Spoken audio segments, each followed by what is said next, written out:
Welcome back to Mac Talks Football, and our tour of European leagues continues. And in this video, we are gonna move towards Italy, and we are gonna preview the Serie A. This is going to be the part one of my series of Serie A. And in this video, we are gonna talk about the three promoted teams that have come from League Two and are gonna take part in League One.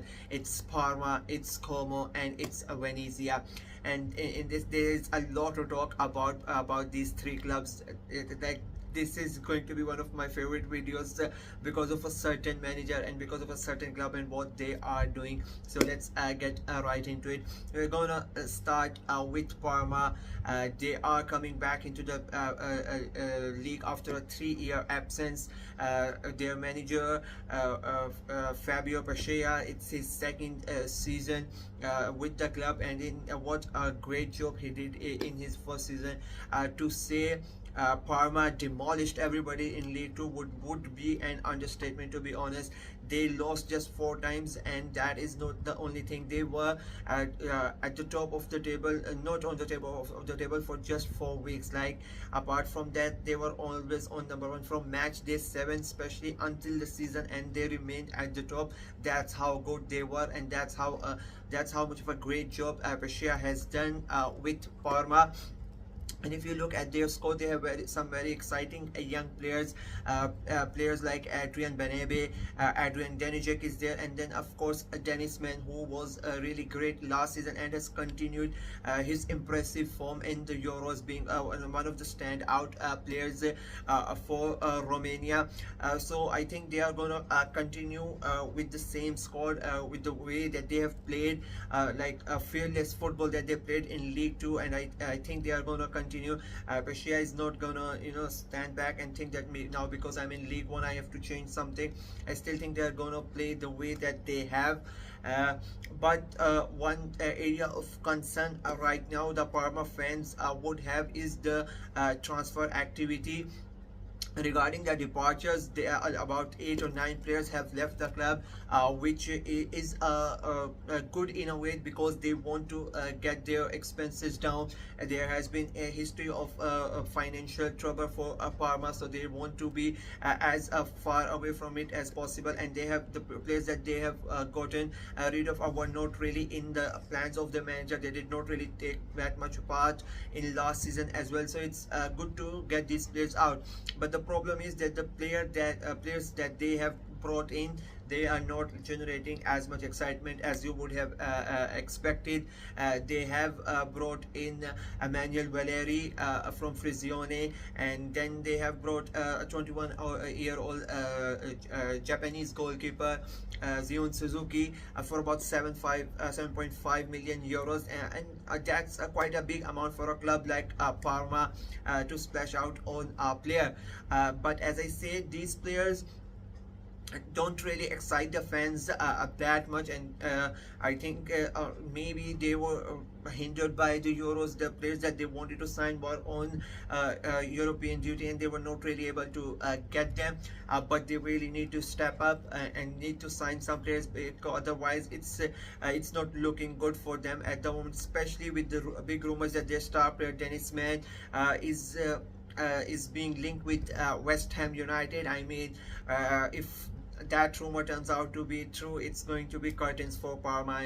He's on vacation right now. He's not returned back to the club, and there is not so much official clarification or like coming out and saying, the player agents or the club coming out and saying that these are all rumors and he's 100% committed with the club. You have not seen any sort of that status coming out, anything coming out from the club or the players agents. So maybe there is something going on behind the scene, and if Dennis Mann really goes to West Ham, I think Parma could be really in trouble, especially if they don't bring in anyone new. So we need to keep an eye on that one.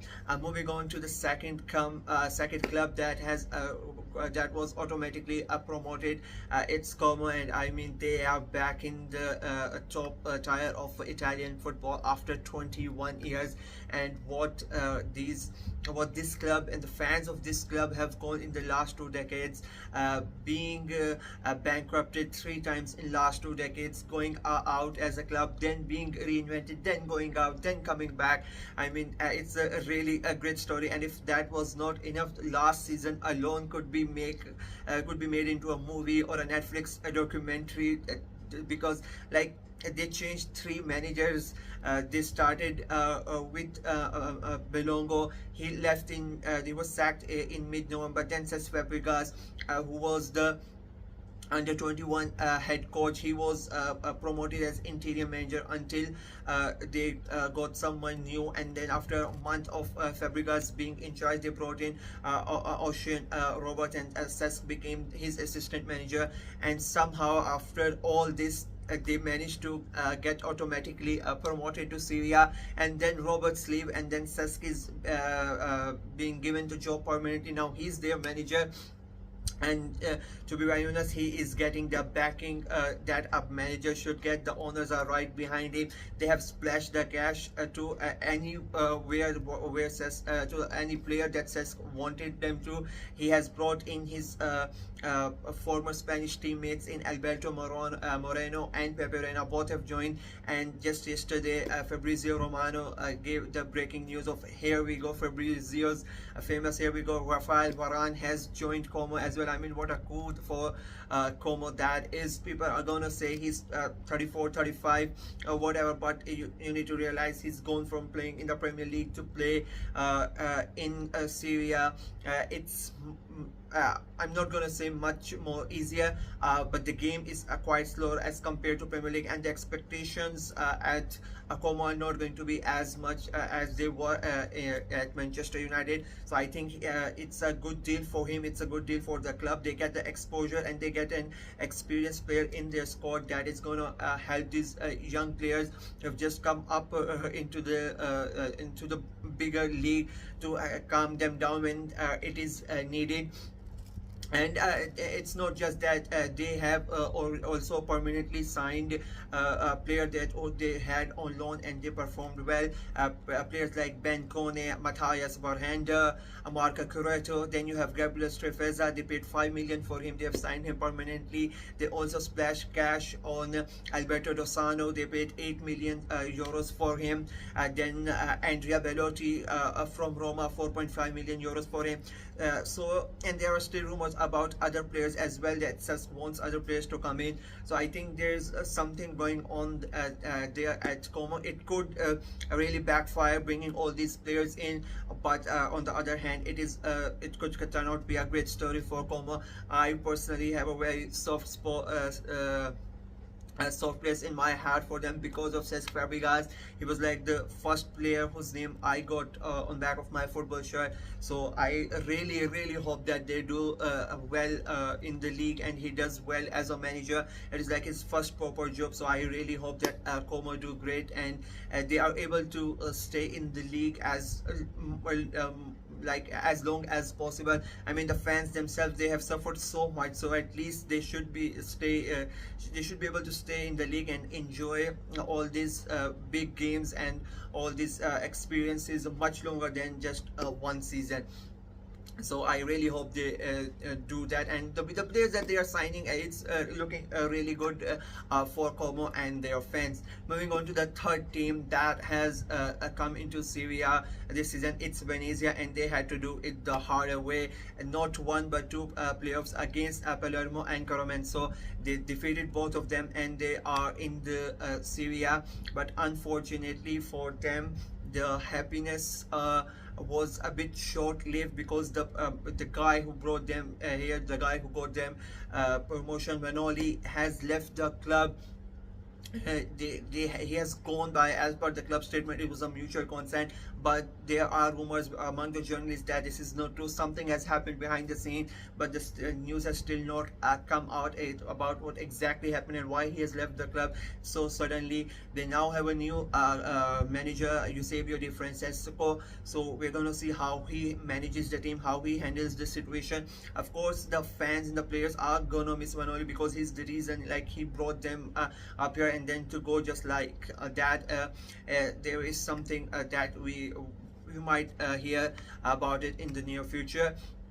And coming to the transfers of Venezia, I mean, they have not splashed the cash like Como, but they have not been as silent as Parma. They're like in between. They have tried to focus on getting young players. They have bought players like Issa Dombia, Noah Baudin, Simon Associone, and then they have got they have permanently signed Altare as well, who had a great season for them last year as well. But all of them, apart from Altare, all the rest players are like 20, 21, and their biggest signing as well is 21-year-old Gratania Ostriani from Inter. So like the focus is on towards the younger player. They want to build a squad, and I appreciate it, I get it, and they don't want to be in like financial troubles, because a lot of clubs in Italian football get into financial troubles and they get bankrupt and all that sort of stuff happen. It has already happened to Parma and Como, like the two teams that came with them, they already have experiences. So Venezia don't want to go that route, but still signing young players is a good thing, but you need experience in your team if you want to stay in the league. And with no new big name players coming in, all the pressure is again going to be on their captain Yohal Pahanpolo. He was the like one main big reason, apart from the manager, that they came into the Serie A, into the top tier of Italian football, and he needs to fire on all cylinders. He scored about 25 goals last season, so now he needs to at least equal that record if they have to stay in the league. It's still early days. As I said, they have signed young players. Maybe they will go after the experienced players later on as the window comes to a close and as the preseason is now starting. So maybe Francesco would see what he needs, and then he goes out and buys young players. But at the moment, it's a little tricky situation. They are better than Parma, but they are nowhere near Como. I think the best out of these three is Como, with the players that they have signed. They have signed young players and experienced players. That quite a good signing. They have splashed the cash. If let's see if it is going to help them or not.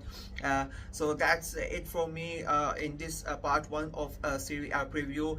Please let me know what you guys think of the video. Like the video please, and share it as well, so other people can see as well. And subscribe to the channel. If you are new, please subscribe it so you can see my face coming on your newsfeed regularly. Until next time, bye bye.